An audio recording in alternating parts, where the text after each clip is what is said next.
हाँ जी, अस्सलाम वालेकुम। कैसे हैं आप सब? उम्मीद है आप सब खैरियत से होंगे।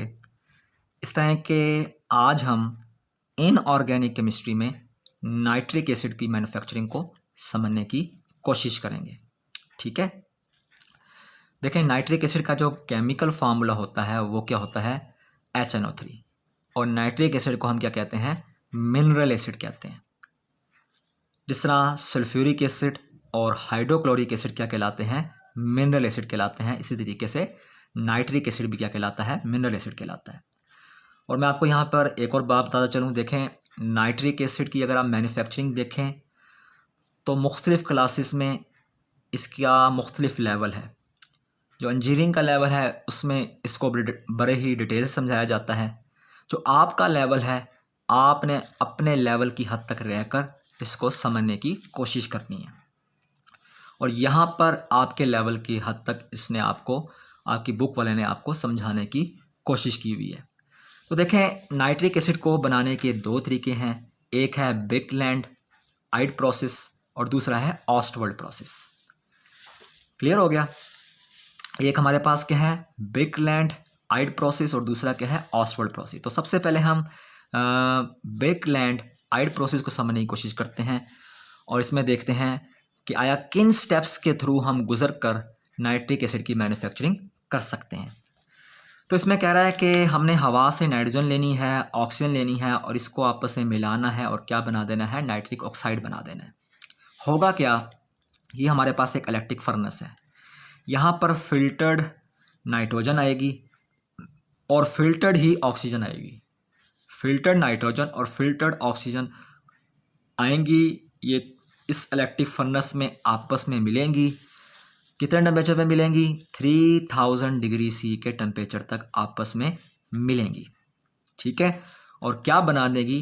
नाइट्रिक ऑक्साइड बना देंगी। तो आई थिंक आपको फर्स्ट स्टेप क्लियर हो चुका होगा। मैंने क्या कहा? फिल्टर्ड नाइट्रोजन आ रही है यहाँ पर इस इलेक्ट्रिक फर्नेस में और फिल्टर्ड ही ऑक्सीजन आ रही है इस इलेक्ट्रिक फर्नेस में। नाइट्रोजन और ऑक्सीजन 3000 डिग्री सी पर आपस में मिलकर क्या बना देगी? नाइट्रिक ऑक्साइड बना देंगी। ठीक है? यहाँ तक आपको समझ आ चुकी होगी। अब ज़रा गौर करें, यहाँ से NO निकल रहा है, मतलब हम NO को तैयार कर रहे थे और वही NO जो है यहाँ से निकल रही है, मगर इस NO का टेम्परेचर बहुत ज़्यादा है। कितना है? 3000 डिग्री सी का टेम्परेचर है। इसी वजह से हमने इस NO को इस कूलर में से गुजारा है ताकि इसका टेम्परेचर 3000 डिग्री सी से गिर कर कितना हो जाए? 1000 डिग्री सी हो जाए। 1000 डिग्री सी हो जाए। ठीक है? तो जो NO आपने तैयार की थी इस इलेक्ट्रिक फर्नेस में, उसको आपने गुजारना है कूलर में से। कूलर में से क्यों गुजारा? इस वजह से गुजारा ताकि जिस NO का टेम्परेचर 3000 डिग्री सी था उसका टेम्परेचर हम रिड्यूस कर दें, उसको ठंडा कर दें NO को, और उसका टेम्परेचर कितना कर दें? 1000 डिग्री सी कर दें। तो आया हमने नाइट्रिक ऑक्साइड को ठंडा क्यों किया? इसका टेम्परेचर हमने 3000 डिग्री सी से 1000 डिग्री सी क्यों किया? उसकी वजह यह है कि 1000 डिग्री सी पर जाकर NO मतलब नाइट्रिक ऑक्साइड डीकम्पोज नहीं होता। ठीक है? 1000 डिग्री सी टेम्परेचर करने का मकसद ही ये था, मतलब ठंडा करने का मकसद ही ये था ताकि नाइट्रोजन डीकम्पोज ना हो, चूँकि नाइट्रोजन 1000 डिग्री सी पर जाकर डीकम्पोज नहीं होती। तो यहाँ पे हमें जो यहाँ से हमें NO मिल रही थी वो हॉट थी और यहाँ से जो NO निकल रही है कूलर में से वो क्या है? कोल्ड है, मतलब ठंडी NO हमें हासिल हो रही है। यही ठंडी NO और यहाँ पे हम ऑक्सीजन भी सप्लाई करेंगे। ये कहाँ जाएंगी? ऑक्सीडाइजिंग चैम्बर में जाएंगी। मतलब ऑक्सीडाइजिंग चैम्बर में दो चीज़ें आ रही हैं, एक ठंडी NO आ रही है प्लस ऑक्सीजन आ रही है। ठीक है? तो यहाँ पर ये दूसरा रिएक्शन होगा। तो जो ठंडी NO आ रही थी और प्लस जो ऑक्सीजन आ रही थी, ये दोनों आपस में इस ऑक्सीडाइजिंग चैम्बर में मिलेंगी और क्या बना देंगी? नाइट्रोजन के डाइऑक्साइड बना देंगी। तो आई थिंक आपको समझ आ चुका होगा कि ऑक्सीडाइजिंग चैम्बर में क्या हो रहा है। ऑक्सीडाइजिंग चैम्बर में NO जो कि कूलर से आ रही है और O2 ऑक्सीजन आपस में मिलेंगी कितने टेम्परेचर पर, 600 डिग्री सी के टेम्परेचर पर मिलेंगी और क्या बना देंगी, नाइट्रोजन के डाइऑक्साइड बना देंगी, नाइट्रोजन के डाइऑक्साइड बना देंगी। तो देखें इक्वेशन को आपने समझना है और इक्वेशन को आपने बैलेंस रखना है। 2 मोल आपने NO के लिए नाइट्रिक ऑक्साइड के और 2 मोल ही आपने यहाँ पे रख दिए किसके, नाइट्रोजन के डाइऑक्साइड के। ठीक है, अगर आप गौर करें यहाँ भी नाइट्रोजन 2 हैं, वहाँ भी नाइट्रोजन 2 हैं, तो यहाँ पे ऑक्सीजन कितने हैं, 4, 2 ये 4, और इस तरीके से यहाँ पे भी ऑक्सीजन कितने हैं, 4। तो इस स्टेप में क्या हुआ है, नाइट्रिक ऑक्साइड किस में कन्वर्ट हो गई है, नाइट्रोजन के डाइऑक्साइड में कन्वर्ट हो गई है, नाइट्रोजन के डाइऑक्साइड में कन्वर्ट हो गई है। ठीक है, तो ये बात आपको क्लियर हो चुकी होगी। ये रिएक्शन कहाँ हुआ है, यहाँ पर हुआ है। अब हम आते हैं आखिरी रिएक्शन की तरफ, जो कि कहाँ पे होगा, एब्जॉर्प्शन टावर में होगा। ये देखें जी, हमारे पास जो NO2 बनी थी वो सीधी की सीधी कहाँ जा रही है, एब्जॉर्प्शन टावर की तरफ जा रही है। और एब्जॉर्प्शन टावर में इसी NO2 पर हम किसकी शावरिंग कर रहे हैं, वाटर की शावरिंग कर रहे हैं। तो जो NO2 आई थी उस पर हम किसकी शावरिंग कर रहे हैं, वाटर की शावरिंग कर रहे हैं, और ये तीसरा रिएक्शन होगा। ठीक है, NO2 आ रही है, उस पर हम वाटर की शावरिंग कर रहे हैं, किस में, एब्जॉर्प्शन टावर में। तो हमें क्या हासिल होगा, नाइट्रिक एसिड हासिल होगा, और क्या हासिल होगा, नाइट्रस एसिड हासिल होगा। तो देखें अभी तक मैंने आपको क्या समझाया है कि एब्जॉर्प्शन टावर में नाइट्रोजन के डाइऑक्साइड्स और वाटर आपस में मिलेंगे और क्या बनाएंगे, नाइट्रिक एसिड और नाइट्रस एसिड बनाएंगे। कैसे बनाएंगे, देखें यहाँ से एक H, यहाँ से NO2 आपस में मिलेंगे, क्या बन जाएगा, नाइट्रस एसिड बन जाएगा। यहाँ से HO और वहाँ से एक और NO2, HO प्लस NO2 आपस में मिलके क्या बना देंगे, नाइट्रिक एसिड बना देंगे। ठीक है, और यहाँ पे आपने एक बात याद रखनी है कि देखें ये तीसरा रिएक्शन है, ये तीसरा रिएक्शन आपकी इस डायग्राम को ज़ाहिर करता है। मतलब ये जो डायग्राम है आपके इस तीसरे रिएक्शन तक को डिस्क्राइब कर रही है। ठीक है, जिसके नतीजे में हमें क्या हासिल हो रहा है, नाइट्रिक एसिड हासिल हो रहा है और नाइट्रस एसिड हासिल हो रहा है। और देखें एब्जॉर्प्शन टावर से जो हमें नाइट्रिक एसिड हासिल होता है उसकी जो परसेंटेज प्योरिटी होती है वो कितनी होती है, 35% तक वो प्योर होता है। ठीक है, तो ये डायग्राम आपको क्या समझाने की कोशिश कर रही थी, ये डायग्राम आपको ये समझाने की कोशिश कर रही थी कि नाइट्रोजन और ऑक्सीजन इस इलेक्ट्रिक फर्नेस में आपस में मिलेंगे, नाइट्रिक ऑक्साइड बनेगा। वही नाइट्रिक ऑक्साइड इस ऑक्सीडाइजिंग चैम्बर में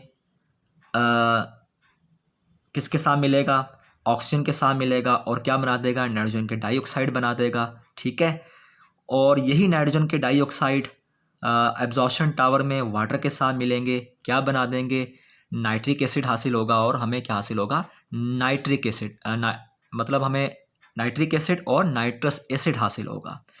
और यहाँ तक जो हमें नाइट्रिक एसिड हासिल होगा उसकी जो परसेंटेज प्योरिटी होगी वो कितनी होगी, 35% तक वो प्योर होगा। जो गैसें अभी भी रिएक्शन में हिस्सा नहीं लेंगी उसको हम या तो रिसाइकल कर देंगे या फिर इसको वेस्ट गैसेस के तौर पर बाहर निकाल देंगे। ठीक है, मगर देखें मैंने आपको बताया कि ये डायग्राम इस रिएक्शन तक के प्रोसेस को डिस्क्राइब कर रही है, मगर हम आगे भी प्रोसेस को चला सकते हैं। मतलब इस नाइट्रस एसिड को भी हम नाइट्रिक एसिड में कन्वर्ट करवा सकते हैं। ठीक है, जिसको उसने इस डायग्राम में डिस्क्राइब नहीं किया। तो अब मैं वो चीज़ डिस्क्राइब करने लगा हूँ जो कि इस डायग्राम में जो है बयान नहीं की गई। ठीक है, उसको मैं आपको रिएक्शन की सूरत में समझाऊंगा। मैंने कहा कि हमें 2 प्रोडक्ट हासिल हो रही थी, एक तो हमें नाइट्रिक एसिड हासिल हो रहा था और दूसरा हमें नाइट्रस एसिड हासिल हो रहा था। ठीक है, ये जो नाइट्रिक एसिड बना है ये डाइल्यूट बना है, इसकी परसेंटेज प्योरिटी कितनी है, 35% तक है। मगर हम नाइट्रस एसिड को भी नाइट्रिक एसिड में कन्वर्ट कर सकते हैं। वो कैसे कन्वर्ट कर सकते हैं इसको ज़रा आप समझें। ये देखें, नाइट्रस एसिड को कहता है आपने दोबारा से ऑक्सीडाइज करना है और क्या कर देना है, इसको हमने नाइट्रिक एसिड में कन्वर्ट करवा देना है। अगर आप गौर करें ये देखें, ये मैंने नाइट्रस एसिड लिया, ठीक है, इसको मैं नाइट्रिक एसिड में कन्वर्ट कर रहा हूँ। देखें यहाँ से एक H लिया और NO3 ले लिया, ठीक है, ये NO2 है ना। टोटल मेरे पास ऑक्सीजन कितने हैं मेरे पास, आप समझे कि मैंने एक H लिया यहाँ पर, एक N लिया यहाँ पर, ठीक है, टोटल ऑक्सीजन 6 हैं, 3 ऑक्सीजन यहाँ लगा दिए, नाइट्रिक एसिड बन गया, ठीक है। और अभी भी यहाँ पर 2 हाइड्रोजन बचे हुए हैं और यहाँ से मज़ीद एक ऑक्सीजन ले लोगे, क्या बना दोगे, वाटर बना दोगे, ठीक है, वाटर बन जाएगा। पीछे ज़रा गौर करें, हमारे पास कितने N रह गए हैं, N रह गए हैं, N मेरे पास रह गए हैं 2, चूँकि टोटल 3 थे, एक N मैं यहाँ लगा चुका था, 2 N बचे वो मैंने यहाँ लगा दिए, वो मैंने यहाँ पर लगा दिए, ठीक है। ऑक्सीजन मेरे पास टोटल 6 थे, 3 यहाँ लगा दिए, एक यहाँ लगा दिए, कितने लगा दिए मैंने, 4 लगा दिए, कितने बचे, 2 बचे, ठीक है, वो 2 भी मैंने यहाँ लगा दिए, तो क्या बन गया, नाइट्रिक ऑक्साइड बन गया। तो नाइट्रस एसिड किस में कन्वर्ट हो गया है, नाइट्रस एसिड कन्वर्ट हो गया है नाइट्रिक एसिड में, नाइट्रिक ऑक्साइड में और वाटर में, ठीक है। अब इससे अगली लाइन पढ़ें, कहता है nitric oxide is reoxidised to NO2, कहता है नाइट्रिक ऑक्साइड को भी जो हम दोबारा ऑक्सीडाइज कर सकते हैं और क्या बनाएंगे, NO2 बना देंगे। वो रिएक्शन ये है, इसको ज़रा समझिएगा, ये दूसरा रिएक्शन ही है, ठीक है। NO ये नाइट्रिक ऑक्साइड है, इसको मैंने रीऑक्सीडाइज किया, क्या बना दिया, NO2 बना दिया, ठीक है। तो नाइट्रिक ऑक्साइड नाइट्रोजन के डाइऑक्साइड में कन्वर्ट हो गया, नाइट्रोजन के डाइऑक्साइड में कन्वर्ट हो गया, ठीक है। इससे आगे आपने एक लाइन और लिख देनी है, वो क्या लिखनी है, वो आपने लिखनी है कि NO2 is reoxidised to give nitric acid, ठीक है। मतलब इसको 3 पोर्शन में आपने इसको समझना है। पहला पोर्शन ये था जिसका रिएक्शन ये था, ठीक है, दूसरा पोर्शन ये था जिसका रिएक्शन ये था, और तीसरा पोर्शन मैंने आपको बताया कि आप फिर लिख दीजिएगा कि नाइट्रोजन के डाइऑक्साइड को हम दोबारा रीऑक्सीडाइज करेंगे, ठीक है, नाइट्रोजन के डाइऑक्साइड को हम रीऑक्सीडाइज करेंगे और क्या हासिल कर लेंगे, नाइट्रिक एसिड हासिल कर लेंगे।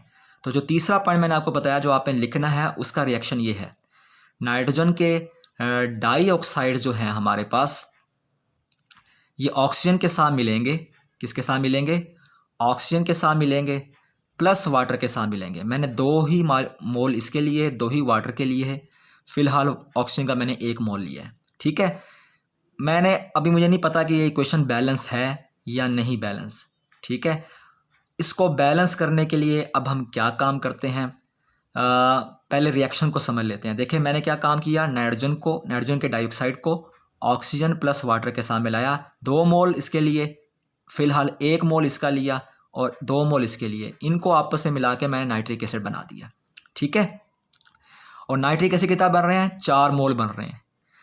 अगर आप गौर से देखें, यहाँ पर 4 हाइड्रोजन, वहाँ पे भी 4 हाइड्रोजन पूरे हैं, ठीक है। और अगर आप देखें यहाँ पर नाइट्रोजन 4 मगर वहाँ पर 2, तो आप यहाँ पर 4 से मल्टीप्लाई कर दें, ठीक है, इक्वेशन आपकी काफ़ी हद तक बैलेंस हो जाएगी। अब देखें ऑक्सीजन कितने रह गए, ऑक्सीजन है यहाँ पर 3 चौके 12 प्रोडक्ट की तरफ हैं, और यहाँ पे देखें 2 4 और ये 8, कितने हो गए, 12, ठीक है। इक्वेशन हमारी बैलेंस हो गई।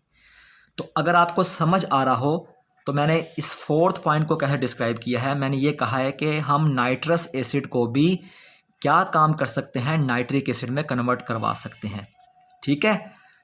उसके लिए फर्स्ट स्टेप ये था जिसमें नाइट्रस एसिड नाइट्रिक एसिड में कन्वर्ट हुआ था, ठीक है, ये स्टेप था।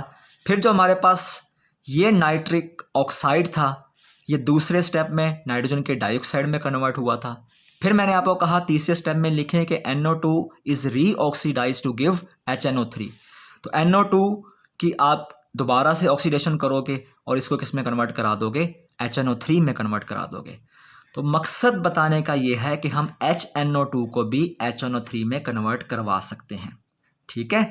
तो आपने इसके 4th पॉइंट के 3 रिएक्शन कंप्लीट करने हैं और इस जो है इसको प्रोसेस को मुकम्मल तौर पे जो है डिस्क्राइब करना है।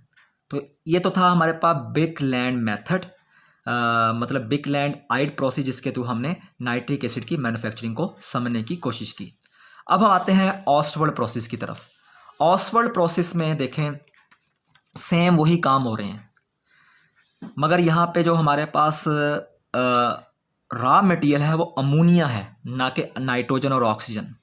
ठीक है, ऑस्टवर्ड प्रोसेस में और बिकलैंड आइड प्रोसेस में फ़र्क ही ये है कि वहाँ पर जो ये मैंने आपको प्रोसेस पढ़ाया था बिकलैंड प्रोसेस, इसमें जो रॉ मटेरियल था वो नाइट्रोजन और ऑक्सीजन था, और यहाँ पे क्या है, अमोनिया है। ठीक है, ऑस्टवर्ड प्रोसेस में वो क्या कह रहा है, कहते हैं अमोनिया को आपने ऑक्सीडाइज करवाना है, किस में कन्वर्ट कराना है, NO में। NO को आपने ऑक्सीडाइज करवाना है किस में, NO2 में, और NO2 को आपने कन्वर्ट करा देना है किस में, HNO3 में। तो बेसिक 3 स्टेप हैं। अमोनिया को नाइट्रिक ऑक्साइड में कन्वर्ट कराओ, नाइट्रिक ऑक्साइड को नाइट्रोजन डाइऑक्साइड में कन्वर्ट कराओ, और नाइट्रोजन के डाइऑक्साइड को आप किस में कन्वर्ट करा दो, नाइट्रिक एसिड में कन्वर्ट करा दो। ठीक है, इसमें जो पहला स्टेप है उसमें क्या है, अमोनिया और ऑक्सीजन आपस में मिल रहे हैं कितने टेम्परेचर पर, 600 डिग्री C के टेम्परेचर मिल रहे हैं। ठीक है, ये देखें इसको आप डायग्राम से इस तरीके से वजाहत कर सकते हैं। अमोनिया और ऑक्सीजन, अमोनिया और ऑक्सीजन ये आपस में ये आएंगे किसमें, ऑक्सीडाइजिंग चैम्बर नंबर 1 में आएंगे, और यहाँ पे जाकर रिएक्शन करेंगे कितने टेम्परेचर पर, 600 डिग्री C पे के टेम्परेचर पर ये आपस में रिएक्शन करेंगे, और ये प्रोडक्ट हमें हासिल होगी। कौन सी प्रोडक्ट, कि देखें अमोनिया और ऑक्सीजन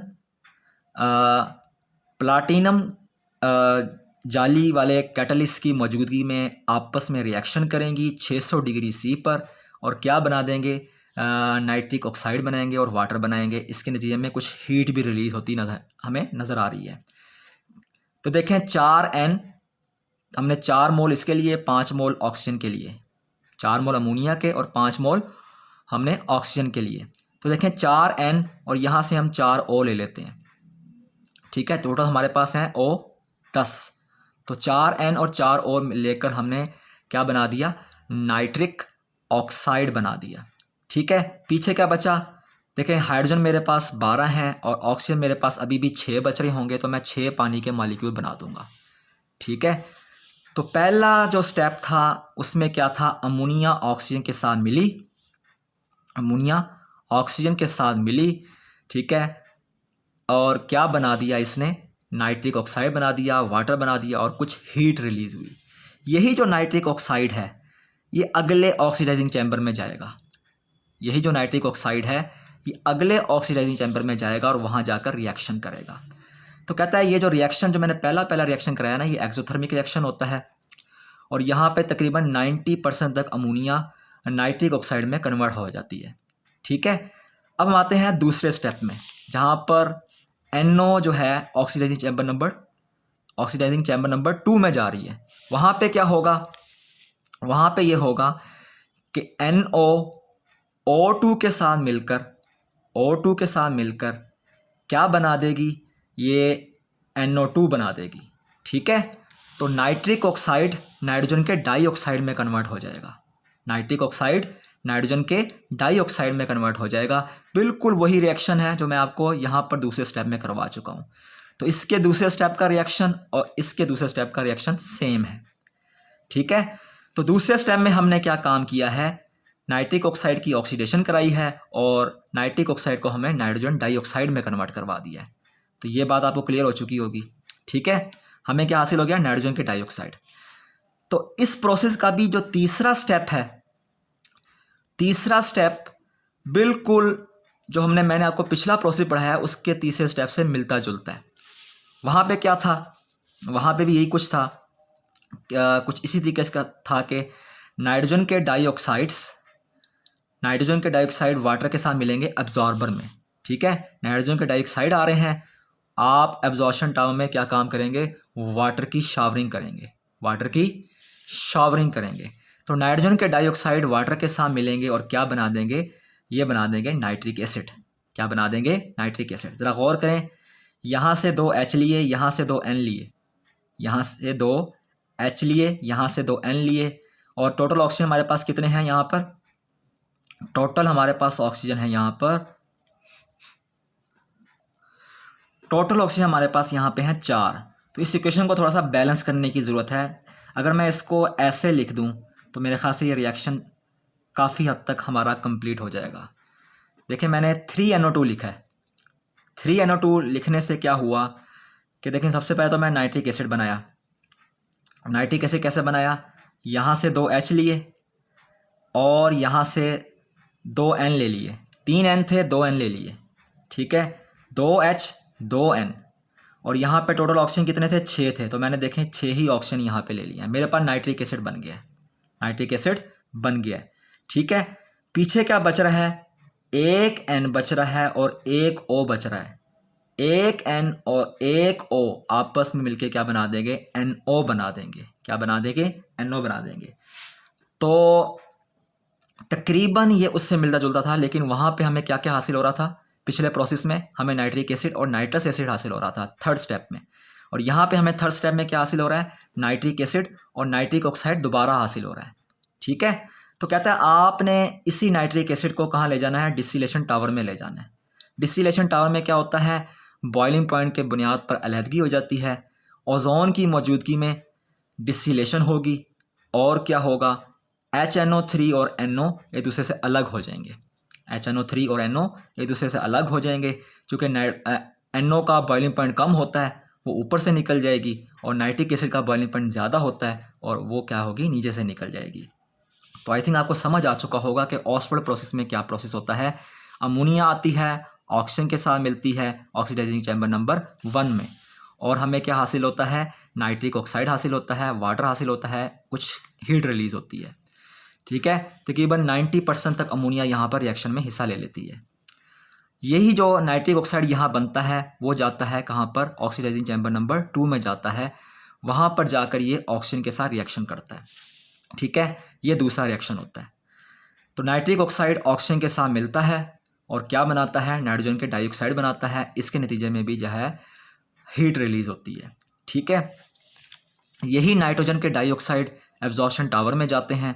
एब्जॉर्प्शन टावर में जाकर ये वाटर के साथ मिलते हैं और क्या बनाते हैं, ये 3NO2 है, ये वाटर के साथ मिलेगा, क्या बना देगा, नाइट्रिक एसिड बना देगा, और क्या बनाएगा, नाइट्रिक ऑक्साइड बना देगा दोबारा से, ठीक है। यही HNO3 और NO इसको हम 4 स्टेप में लेके जाएंगे, डिस्टिलेशन टावर की तरफ लेके जाएंगे। डिस्टिलेशन टावर में ओजोन की मौजूदगी में डिस्टिलेशन का प्रोसेस होगा, ठीक है।